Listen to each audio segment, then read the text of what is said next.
First of all হচ্ছে কি I am very glad and I feel really blessed যে আমি তানিম নূর ভাইয়ের আরও একটা সিনেমার অংশ হতে পেরেছি এবং সেই সাথে আরও একটা অনেক বড় আনন্দের ব্যাপার হচ্ছে এখানে আমার কো আর্টিস্টরা because I have so many things to learn yet.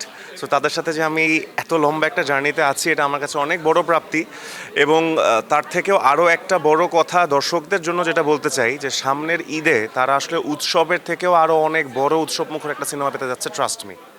গতবারের সাথে আসলে তানিম ভাই হচ্ছে এমন একজন মানুষ যে কখনোই আপনাকে আনকমফোর্টেবল ফিল করায় না।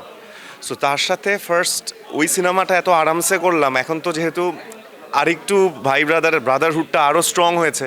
সো এখন I am really feeling very comfortable এবং যেমনটা বললাম যে আমার খুশির জায়গাটা অনেক যে আমি এই বনলতা এক্সপ্রেসের এই টিমটার সাথে যুক্ত হতে পেরেছি। হ্যাঁ, অ্যাজ ইউজুয়াল সবসময়ের মতোই আমি এবারও আলাদা প্রিপারেশন নিচ্ছি বিকজ এবার আমার যেই ক্যারেক্টারটা সেটা অ্যাবসলিউটলি ডিফারেন্ট ফ্রম মোবারক ভাই অফ উৎসব।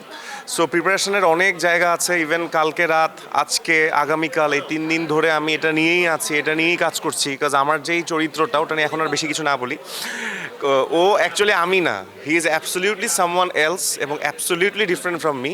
সো ওকে নিয়ে কাজ করার অনেক জায়গা আছে, সো ওটা নিয়ে কাজ করছি। মোশাররফ ভাইয়ের মধ্যেই বলতে চাই যে এখনই বেশি কথা বলতে চাই না, আগে একটু শুটিংয়ে জ্বলে উঠি, নাহলে এখন সব কথা বলে তখন নিভে গেলে তো সমস্যা। দর্শকদেরকে যেটা বলতে চাই যে আপনারা উৎসবকে অনেক ভালোবাসা দিয়েছেন এবং সেই জন্য আপনাদেরকে অসংখ্য ধন্যবাদ। তার সাথে আরও একটা ব্যাপার বলতে চাই যে এই রোজার ঈদে যে বনলতা এক্সপ্রেসটা আছে, আমি আমার জায়গা থেকে আপনাকে এতটুকু অ্যাসুরেন্স দিতে পারি যে আপনি অনেক দিন পর আরও একটা অসাধারণ সিনেমা পেতে যাচ্ছেন। সো ডেফিনেটলি এটা মিস করবেন না, বাংলা সিনেমার সাথে থাকবেন সো দ্যাট আমরা সবাই মিলে একসাথে আগায় যাই। That's it.